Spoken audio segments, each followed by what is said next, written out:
CG Media presents High Tech Sunday. On today's episode of High Tech Sunday, our hosts, Ada Romano and Lango Deen, sit down with Associate Fellow, Systems Engineer Senior Staff for Lockheed Martin Aeronautics and 2022 BEYA STEM Conference Linda Gooden Legacy Awardee, LaTasha Starr, for a conversation on ESTe²M Dreamers. Up first is Career Communication Group's Assistant Editor, Ada Romano. Next is Career Communication Group's Senior Technology Editor, Lango Deen. Finally, our esteemed guest, LaTasha Starr. Starr began her career as a systems engineer for Lockheed Martin Space in 2007. Less than a year later, LaTasha was one of 15 engineers throughout Lockheed Martin Space to participate in the Engineering Leadership Development Program. Starr has embraced challenges with technical excellence, taking on the responsibility of designing, testing, and validating solar telescopes to monitor the sun's activity. In addition to her duties at Lockheed Martin Aeronautics, Starr is also the CEO of ESTe²M Dreamers, a nonprofit that strives to improve the academic success rate of local youth by providing opportunities for STEM-focused summer camps, tutoring, and after-school activities throughout the school year. And, without further delay, High Tech Sunday, featuring Ada Romano and Lango Deen.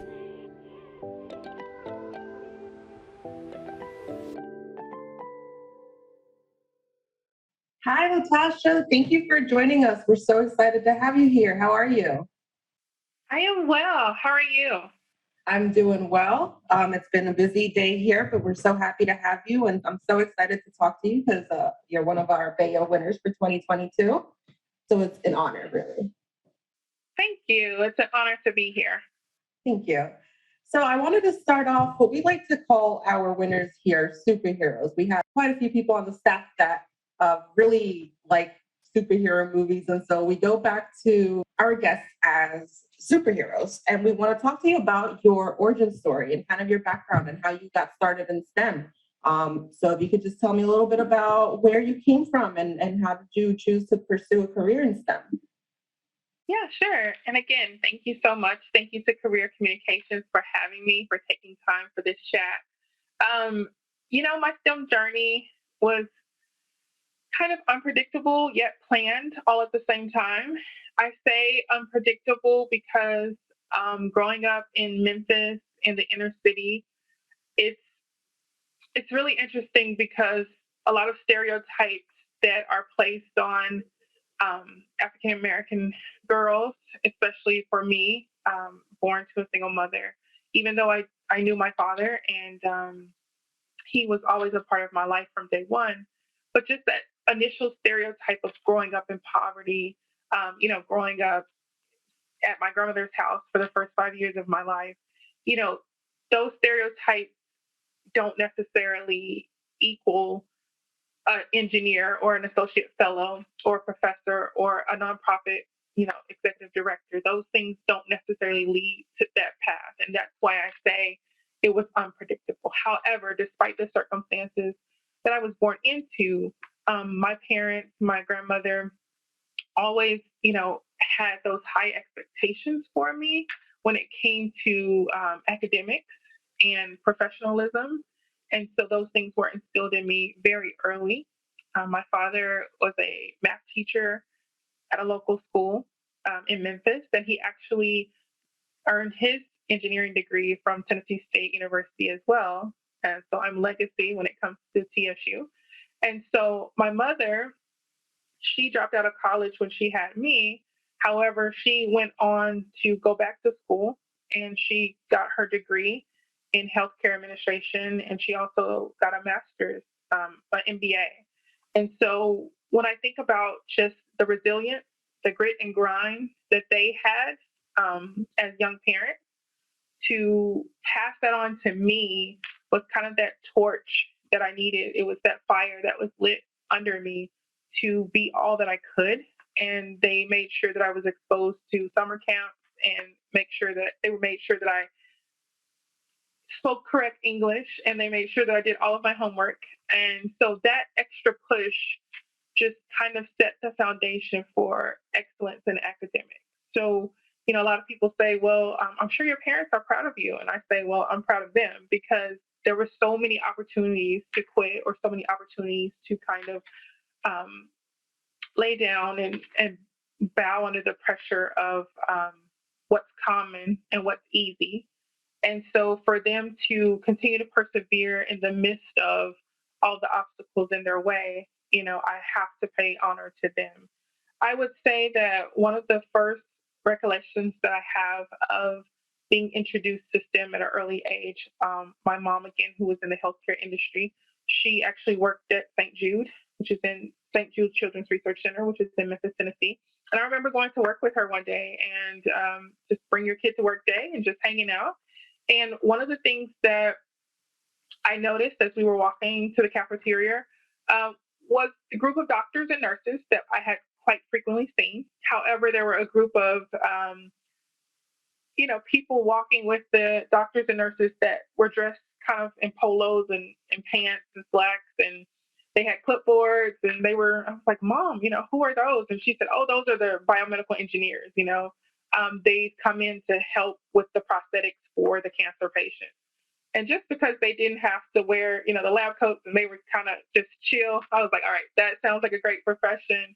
I actually, in all throughout elementary, junior high school, gifted. And one of the opportunities being part of that tag program was to enroll in an optional magnet type school at East High School within the high school. So there was engineering pathway, and there was a health sciences pathway. So I chose the engineering pathway. And when I graduated with honors from high school, I graduated with that engineering expertise even as a high schooler. So I took that straight to Tennessee State University, where I enrolled in engineering as well as biology.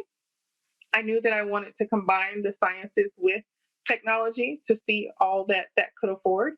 And just right into my freshman year at Tennessee State University under the leadership of the engineering department, which is a great department and one of the top engineering departments within the HBCU system. I was able to experience internships like at NASA Ames over the summer, NASA research programs directly on the campus of Tennessee State University as I was a student. So I was working as a researcher while I was still a student. And I was also able to participate in the MARC program, and a lot of biologists know that program very well.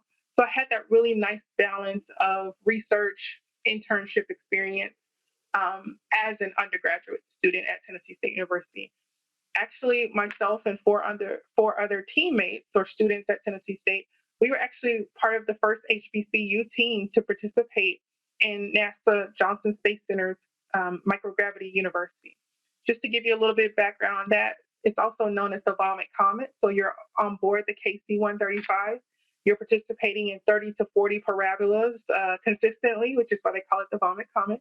And you're able to take an experiment that you designed on board that plane to test that experiment in microgravity or low gravity conditions. So we were the first HBCU team to do that, and still very proud of that to this day.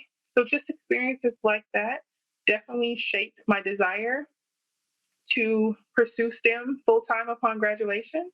When I left Tennessee State University after graduating, I went straight into grad school at the University of Washington, where I continued to pursue engineering. And when I graduated from the University of Washington with my master's degree in engineering, I got my first job at Lockheed Martin. And that was back in 2007, and that's how it all started. Nice. So that's all really inspiring. And you always had this idea of engineering as a career. That's just something that you always knew you would do. Is that correct? That's correct. Yeah, again, it was something that was instilled. The sciences, the technology, and math were always instilled as part of my upbringing. And so engineering really became just a convenient pathway that was there and available, even though I didn't know any engineers in my family, because even though my dad graduated with an engineering degree from Tennessee State, he went into teaching and he went into math. So I didn't know anyone before me who had gone into industry with their engineering degree. And so to be the first to do that in my family was also motivation as well. Okay. So is that what motivates you now with your career, is your family and kind of your upbringing? Absolutely.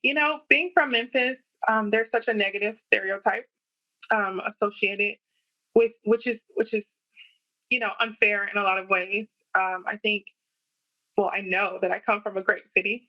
I have it's so much love and so much support there, despite the violence or what the media tries to portray. There's so much community and so much rallying behind those who want to do well and those who want to succeed. There's so many opportunities, both at the secondary and post-secondary level, and I think that's what kind of motivated me, and not only to do well for my parents, my family, my city, but also to form my nonprofit. So, as you mentioned in the beginning, I have a nonprofit organization focused on STEM education. It's called ESTe²M Dreamers. And ESTeam is to build that confidence that I was talking about, to pursue these pathways that may be atypical to someone like myself. And what's beautiful about it is that when I named the company, I thought about the esteem or the confidence that one needed to pursue these things. But if you look at the name, ESTeam, ESTe²M, it stands for education in science, technology, engineering, entrepreneurship, and math.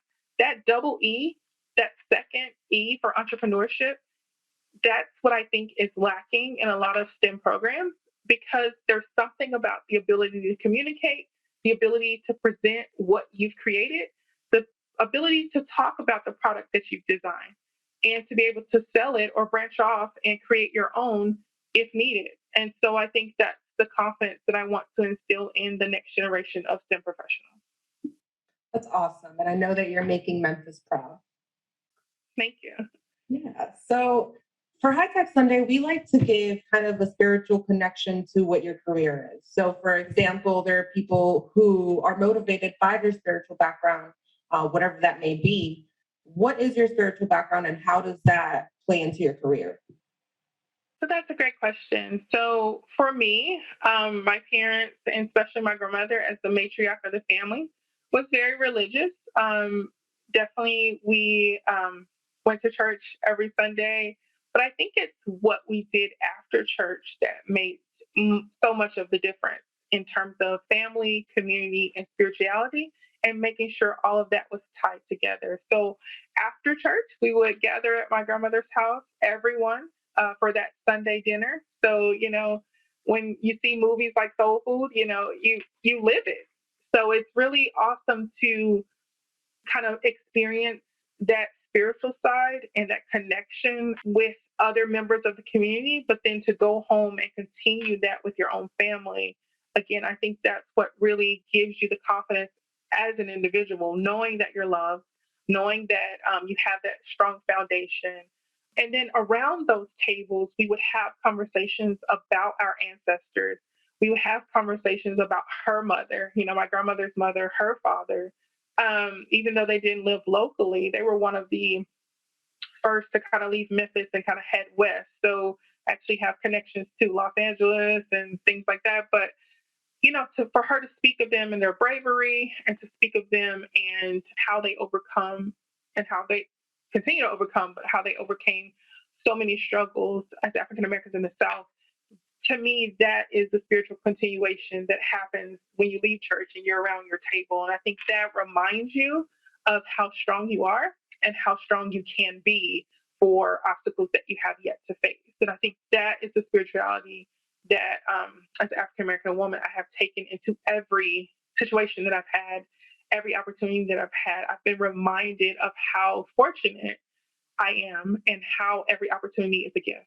And that is the spiritual transformation that I think had to take place for me in order to be able to function at such a high level, in the midst of, microaggressions or discrimination or some of the things that we may face in the workplace. I think the fact that you have an opportunity that maybe your ancestors did not have, that is spiritual in itself. That's renewing in itself. I think that's also encouraging, and that what you need to kind of catapult you to the next level, that all of your ancestors and all of that energy and all of that pride and all of that well wishes are kind of behind you. So I think that pushes you to go to the next level. It also catches you when you fall and reminds you of how you want to take things to the next level in a way that they may not have been able to. Oh, that's beautiful, LaTasha. So you did bring up the ESTe²M Dreamer. You are the founder, and I wanted to talk to you a little bit about that. But I wanted to ask you first. You are a 2022 BEYA Linda Gooden Legacy Awardee. Tell us about when you found out that you won this award and what it means to you. Oh my gosh. When I found out I won that award, it was breathtaking because when you think about Linda Gooden and all that she represents for Lockheed Martin, all that she represents outside of Lockheed Martin as a woman, as an African American in STEM, as a leader in technology, for our names to even be in the same sentence, I have no idea how that happened, but I'm just grateful. And, I feel like, she's my aunt that's just pulling me, and saying, come on, girl, following my footsteps. And I'm like, yes, ma'am, how can I not? So I'm just excited to embody as much as I can what she means to STEM, what she means to Lockheed Martin, and what her legacy means to all who aspire to achieve excellence in technology, excellence in STEM. When I think about her name, I think about her story and the legacy at Lockheed Martin with her being, an executive vice president. It just boggles my mind on all that she was able to achieve and all that she was able to inspire. The people that, fortunately, I had the privilege of joining Lockheed Martin before she retired, but even my mentee and mentees that I have, I tell them about her, even though they weren't there when she was there and they didn't have the opportunity to hear her address leaders at a conference or speak in different avenues. Even though they weren't there, I repeat a lot of her sayings, a lot of her encouragements, and a lot of her leadership skills I try to my best to embody. And so the fact that I was selected as her legacy awardee, it just confirms that I'm on the right track. It causes me to step back and say, how else can I ensure that this legacy continues? It causes me to reflect her name in and of itself, what she's done, what she was able to accomplish during her time at Lockheed Martin. That is fuel to my fire. It is the launch pad that, again, propels me into the next level, and it refuses to allow me to quit. It refuses to allow me to have reservations about taking things to the next level. And I think that is the encouragement that we all need. And I hope that I can continue her legacy and continue to spread her leadership in every avenue and every opportunity that I have. So we did talk a little bit about where you grew up, and you grew up in Tennessee, actually not too far from the neighborhood where the entertainer and rapper Young Dolph was shot and killed. So can you tell us a little bit of why it's important for you to give back to your neighborhood and why it's important for young people to see people like you who come from similar backgrounds and who look like them being so successful? Yeah, that's a good question. And, we called him the King of Memphis. So rest in peace, Young Dolph. He was such an encouragement to so many, and he did really good things for our city. And I think that is what I aim to do, although I can't live there because my career and my family and my husband's family is in Texas. So I'm here, but even if you're not physically located in a place, how can you still have impact? How can you still have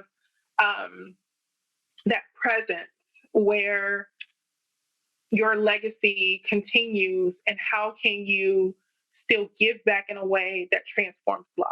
And I think that's what the story that you should take away from his untimely death, his passion for our city and his passion for giving back in the youth and his passion for transformation and to see things differently. So for me, I kind of see a lot of the media would, wants to focus on the tragedy. I would like to focus on his life, focus on all that my city has to offer in terms of community and in terms of passion for each other and support for each other, even in the midst of dark times. We've seen Memphis as, be that for so many as a pillar in the civil rights movement. We've seen Memphis as the hub of transportation with FedEx and other entities within the city. So it's so many good things to rally behind. And it's that grit and grind that my city embodies that I take everywhere I go. So even if I'm not able to be there in person or on a physical basis, everyone knows that I'm going to speak about Memphis and speak about the great leaders that come from Memphis and continue to come from Memphis because of that mentality to keep going no matter what. So I think, this spotlight that has been shone on my city in this particular time, I think it's one of reflection, but I also think it's a call to a higher level to continue to be great and continue to rise above circumstances that may occur and circumstances that may seem to knock you out and knock you down. And that's really what my city embodies. Definitely. And you do have mentors within your career that you've talked about. But growing up, can you tell me about some of the mentors that you had in an early age and what role they played for you in your career and how you've lived your life? Yeah, I've had several mentors throughout my career. There's no way I can name them all. But when I think about some of my earliest mentors that kind of set me up for success, I would say, and they did that in a number of ways. Not only did they provide opportunities for me to explore something different, to be exposed to something different, but they also provided opportunities for me to help others and to teach others and show others the way to success and the way to the next level. And I think for me, that combination of let me help you, but also let me show you how to help others, I think that has defined my career. I think that has defined my relationships in terms of being a mentor myself, but it's also led to other ways of impact, such as the nonprofit, such as the LLC, the business opportunities that I've been able to engage in. It's also paved the way for me to be a professor for engineering. It's opened up so many doors where it has allowed me to think of things differently. And just by having various mentors for various topics at various stages of my life, I have been able to kind of put those pieces together, and it's created a more diverse me, a more empathetic me, someone who looks at things from a very top level perspective, and someone who has been able to embrace various ideas beyond my individual experiences. And I think that's what a mentor does. They elevate and they push you to the next level, and they push you to think about things and talk to people and to place yourself in scenarios that you may not have placed yourself in organically, just so you can be exposed. Therefore, you can talk about your experiences. And so for those mentors that have done that for me, I'm extremely grateful. And I have taken that advice and taken that display of courage and bravery and helpfulness, and I've used it to empower others. And I think that has been the legacy so far in my career that I'm most proud of. I do want to get into a quote from your dad. So he goes, "Whatever you want to do with resilience and faith, you can achieve it." And that was something that your father told you. Can you explain to us what it means to you and how you've applied this to your life?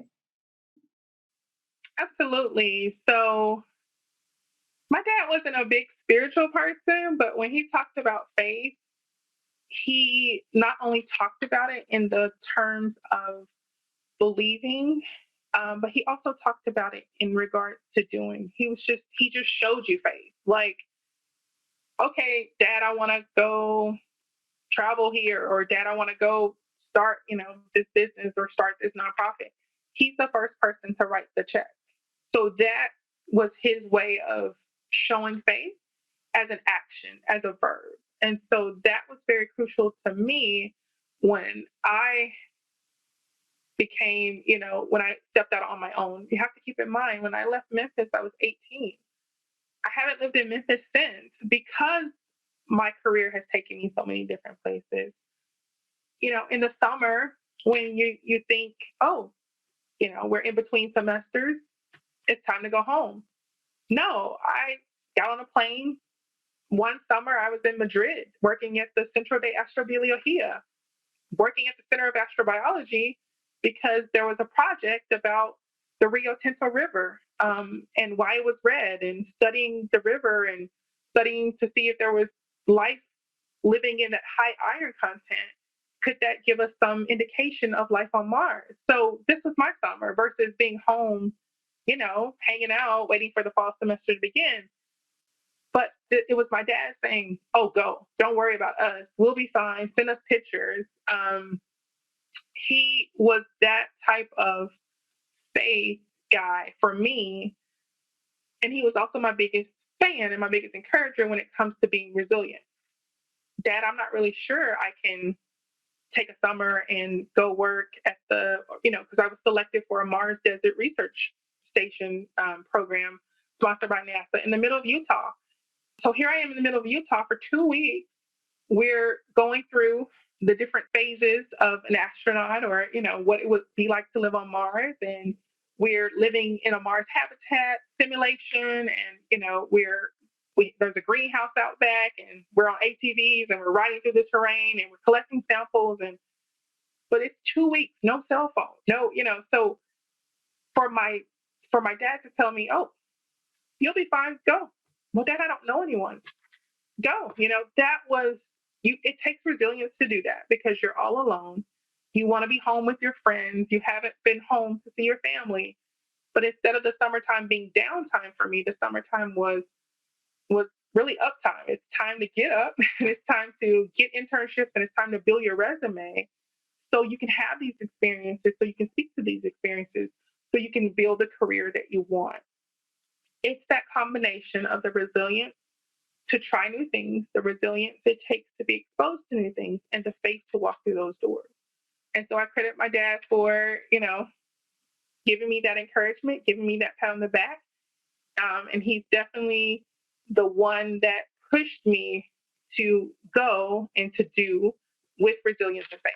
So hats off to him.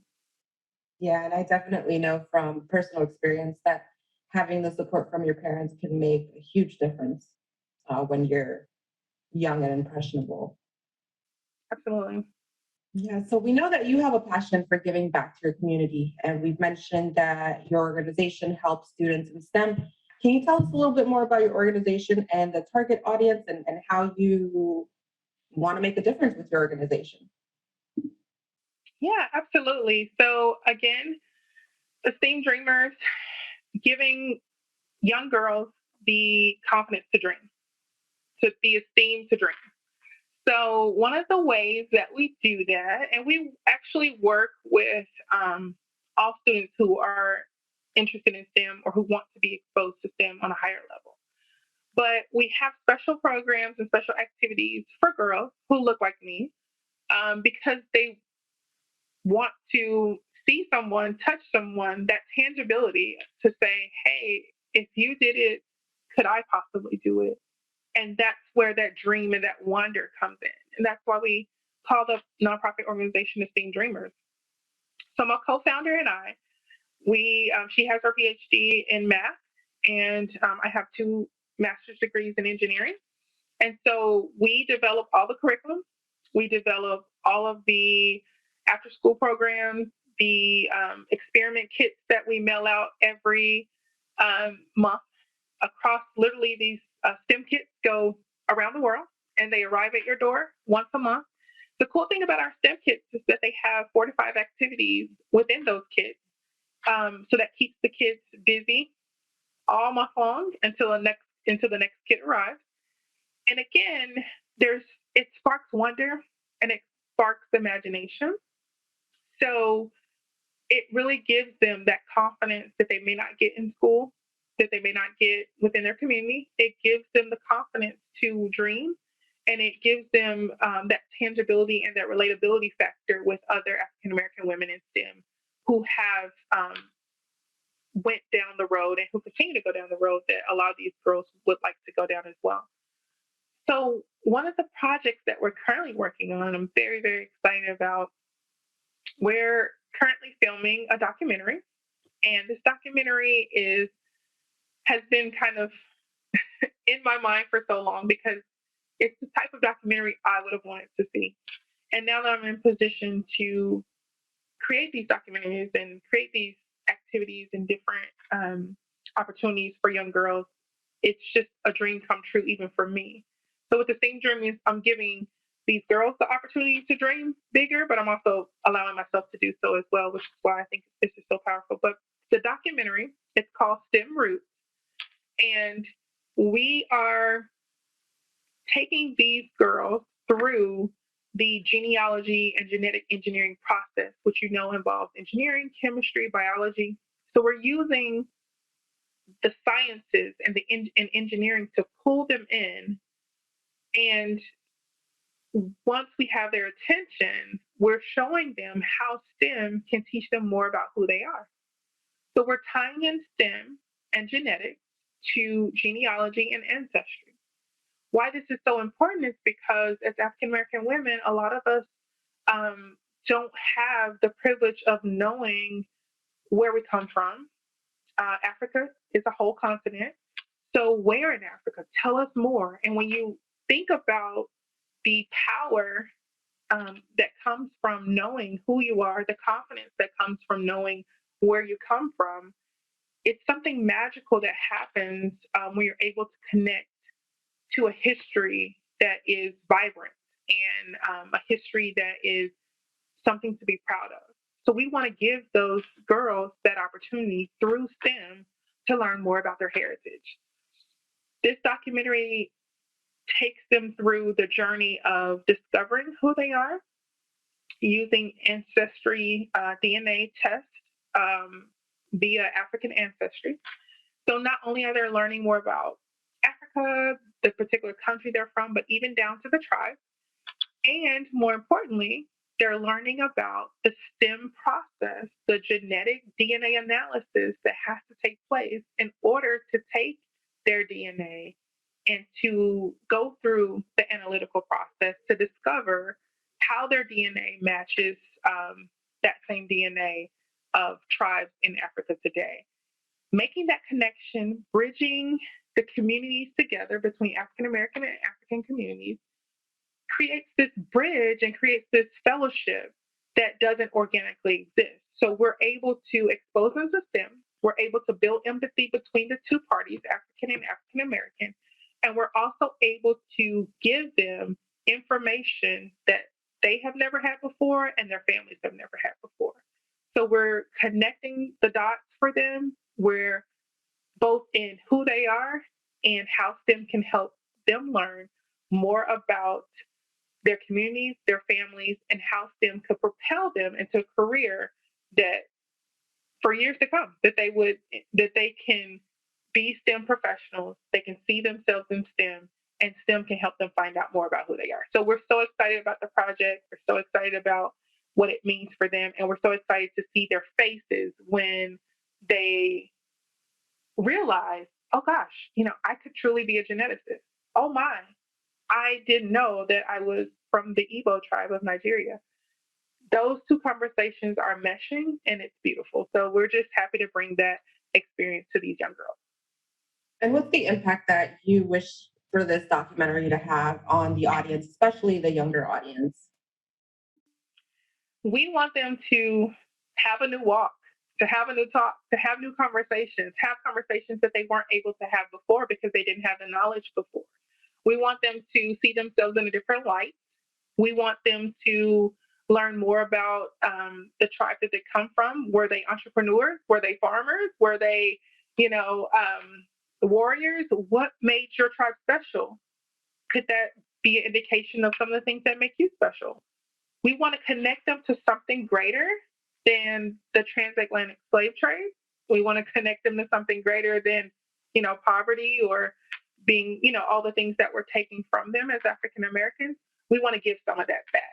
And we want to do it in a way that also inspires them to pursue STEM and to open their eyes to what the power of engineering, biology, chemistry, physics can do for them and what that can do for their communities as well. That's amazing, LaTasha. I'm sure that you're making a huge difference in these communities, and I wish you so much luck with your documentary, and I can't wait to see it. Thank you so much. We're expecting to release the documentary early next year, so just in a few weeks here. We're wrapping up on all the editing, but it's definitely going to be eye-opening and most of all, inspiring. That's so exciting. And with that, I'm going to toss it over to my colleague, Lango Deen. You're listening to High Tech Sunday, featuring Ada Romano, Lango Deen, and our special guest, Associate Fellow, Systems Engineer Senior Staff for Lockheed Martin Aeronautics and 2022 BEYA STEM Conference Linda Gooden Legacy Awardee, LaTasha Starr. Now, back to the show.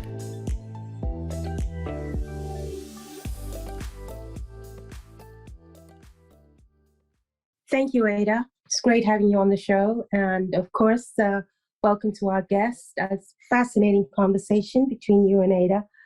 Congratulations on winning the award. Like you said, Linda Gooden is just such a shero. And she's been an inspiration to many, many people over the years. As I listen to you talk about self-esteem, we know now, after the pandemic and during the pandemic, how mental health is so very important. It's all a part of your confidence building. So how are you inspiring self-esteem in young people? Because this is such a critical issue now. You talked about having support that pushes you to get to the next level and support that it catches you when you fall. So how are you doing that through STEM? That's a great question. So my husband actually is a psychotherapist. He is a mental health behavioral therapist as well. And I can't, take all the credit for a lot of the mental health and growth mindset techniques that that is actually used as part of our STEM approach. He's definitely assisted me with understanding more about the psychology behind confidence and the psychology behind self-esteem building and development. So having him as my partner and my husband is a very valuable resource because he's able to, as a master level therapist, he's able to directly impact how my approach and our company's approach to STEM confidence development. And so things like, the growth mindset again, and building the confidence by understanding what obstacles interrupt the confidence building process. I think that's what he's been able to shed most light on, especially what type of obstacles affect certain demographics, what type of obstacles mostly stand in the way for girls in this age group, for boys in this age group, for kids of all ages that are maybe part of a socioeconomically deprived community. What type of obstacles do they need to be addressed before they can fully embrace the STEM education that you're trying to offer? So he works hand in hand with me to help develop content that really speaks to their situation. For example, I would say this summer we were able to partner with Lancaster High School, which is here in the DFW area. And this past summer, we actually did an internship program for 11 of their students.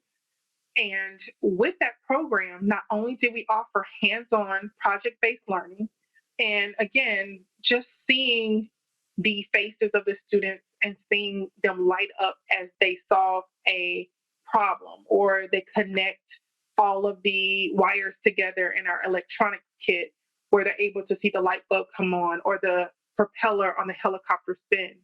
That moment when their eyes get real big, I know that at that moment, we've built confidence and we've showed them that through exploration, they're able to achieve things that they did not believe they could achieve 5 minutes before.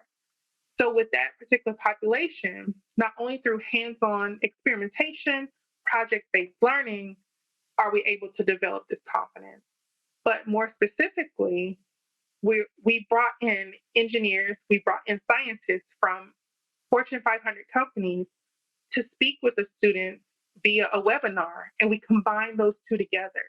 So now we have the hands-on project where they're taking ownership, they're their own project managers, and they're completing these tasks that they didn't believe that they could complete. But also we're combining that with, underscoring that with engineers and scientists coming in, taking their lunch break, time out of their day to speak to them on Zoom and say, hey, what questions would you like to ask? And what's important about reaching that community in that way is that some of these students have never talked to an engineer before, have never seen an engineer before. So they had all these questions that were bottled up, but they had no one to reach out to or no one to talk to prior to this engagement. So again, the confidence that's built there is, oh my, this person would take time out to speak with me. This person knows where Lancaster High School is. This person cares enough to take time out of their day. And not only are they showing up for a whole hour, but they're answering any questions that I have. So again, our growth mindset approach on all levels, because we actually start at pre-K. So we're working with 3-year-olds, which is amazing. And again, having my husband there as a licensed professional counselor to help me every step of the way develop this curriculum that incorporates that growth mindset, but also to take it all the way to the high school and collegiate level and show these students that through hands-on experimentation and coupled with mentoring and seminars and high-level discussions on what STEM could practically do for them and how they need to prepare from this point on, so that STEM coaching, that leadership coaching, all of that combined creates a resilient STEM professional and a STEM student that can lean on some of these foundational truths to, again, take them to the next level when it comes to their career and when it comes to their own professional development. And it's just been wonderful to see that transformation as these students matriculate through our program. Sounds like a great collaboration between your husband and yourself. You're not just man and wife, you were collaborators in this great adventure to inspire young people, a whole generation of people. So speaking still to that audience in that high school and to those pre-K students as well, now you know those foundational truths, that it really doesn't matter where you're from or who you are or who your parents are or what you did. If you get the STEM part of it right and the support networks are in place, you're going to go places, right?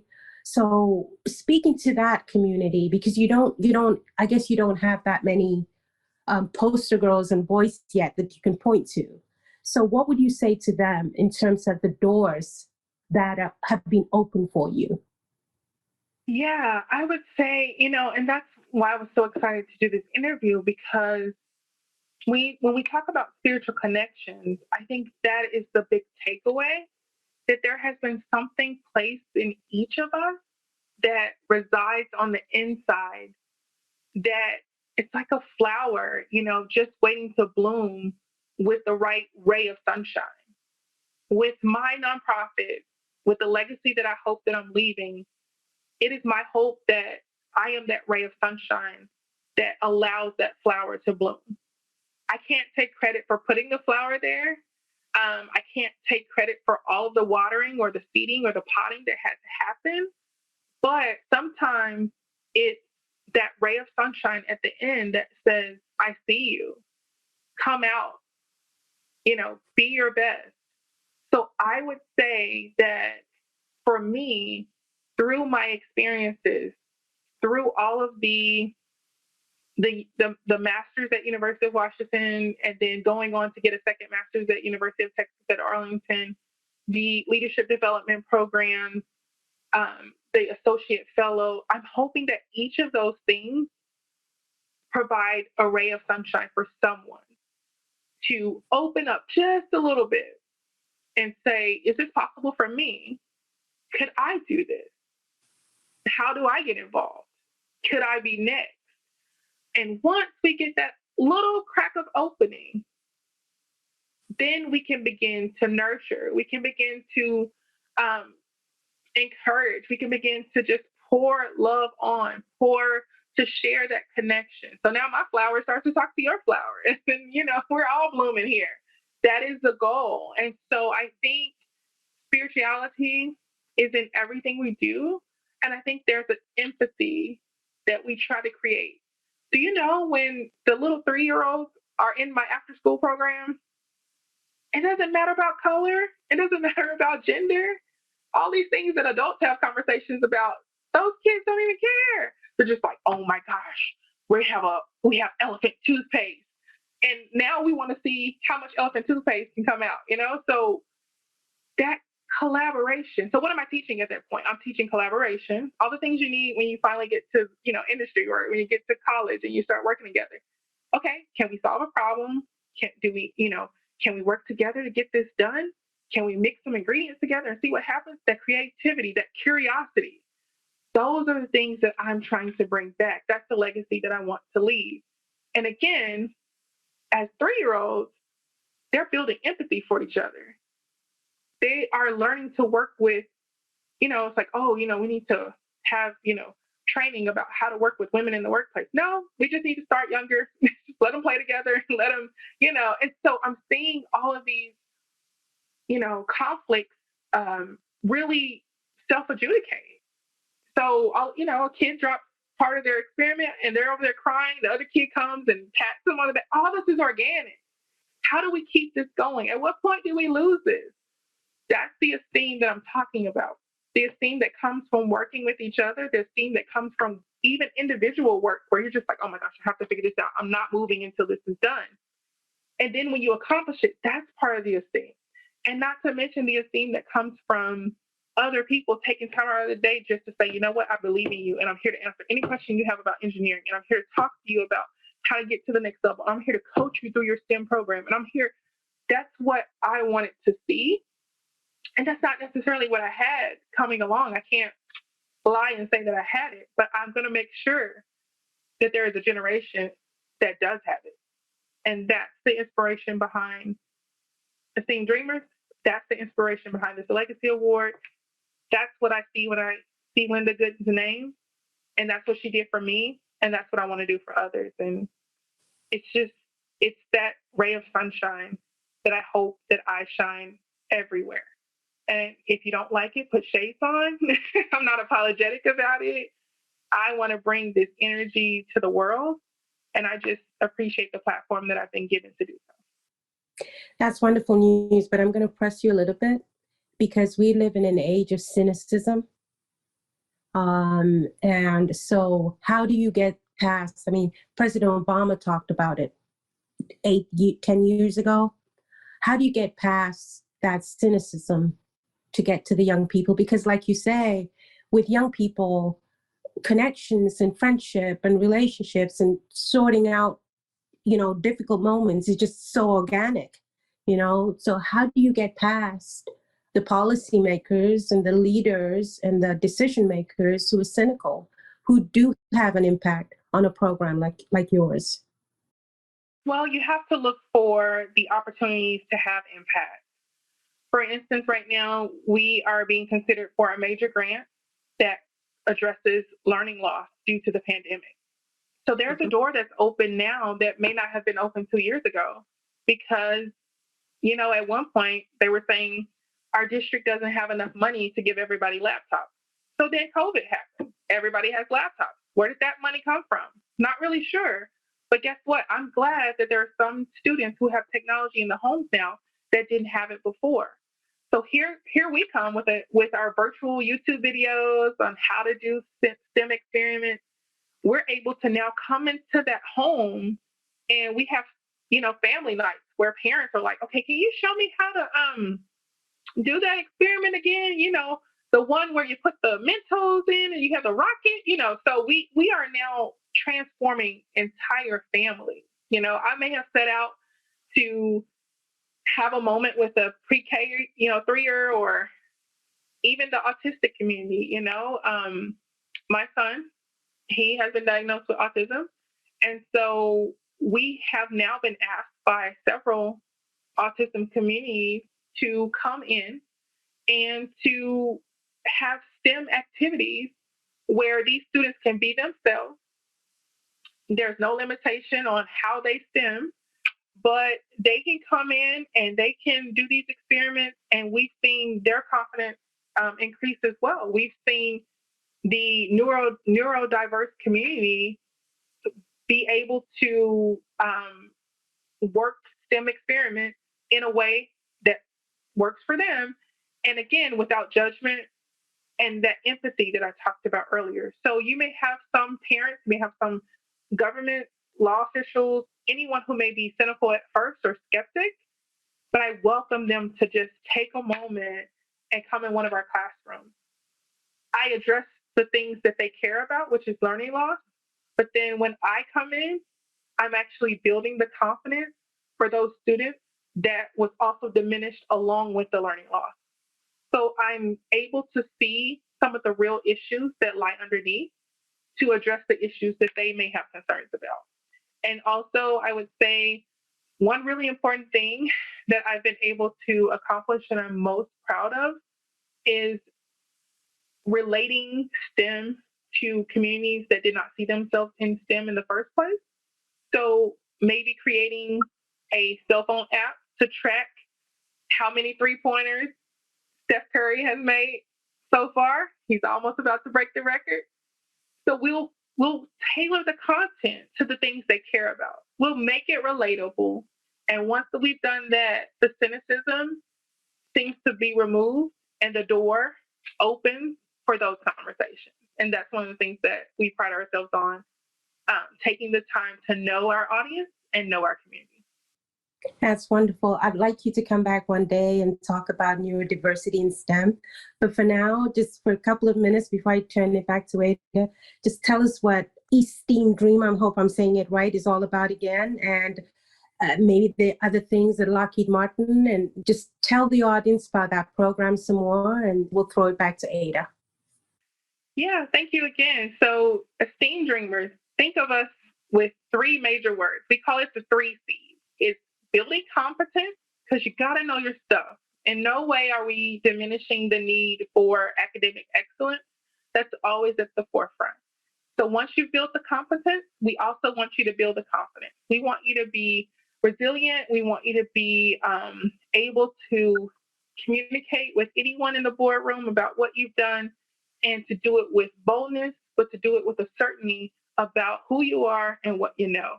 And the last thing I would say is we make sure that we instill creativity. Have fun. There's no way you're going to want to continue if you're not enjoying. So we make sure that it's creative moments with others. It's creative moments with the experiments themselves. And we make sure that we fill the gap. Because a lot of times in school, there's such a focus on passing the state exam, but there's really no fun built in. So we take the curriculum from the state and we line it up with our approach to confidence building, creativity, and competence building. And we make sure that we're meeting state regulations, but we're doing it in a fun way. And we're doing it in a way that when the student is finished, that they feel better about themselves and they're ready to tackle the next experiment. So that's one of the things that I think is so special about the STEAM builders and the STEAM dreamers. It gives you the power to dream. It gives you the confidence to build. And that is our legacy. That's what we stand on. And we've seen it change not only communities, not only students, but entire families. And we've seen their attitude towards STEM shift in a way that's positive, in a way that they can now become the main cheerleaders and the biggest fans of their own children. That's wonderful. The power to dream and the confidence to build. Thank you again, LaTasha. Over to you, Ada. Thanks, Lango. So, LaTasha, one thing that I really wanted to ask you, kind of as we finish off here, you've talked a lot about how your organization with ESTe²M Builders and ESTe²M Dreamers, how they're helping students. Can you tell me a little bit, maybe an instance where you learned something from the students or the younger people that you are mentoring? Yes, absolutely. I think for me, they have provided a sense of hunger and a sense of determination that sometimes I forget because I'm so busy or, I have kids of my own. And so they will pull on you like no other. So they're emailing you, Professor Starr, can you please provide more experiments? I finished my kit early. I'm like, oh my God, like you did it all today. Like this is supposed to be a month worth of activities. You finished, and the parents, they'll call, they'll say, okay, can you send another kit? I know the next one's not coming to the first, but so the hunger, right? And again, we make all of every experiment we create ourselves.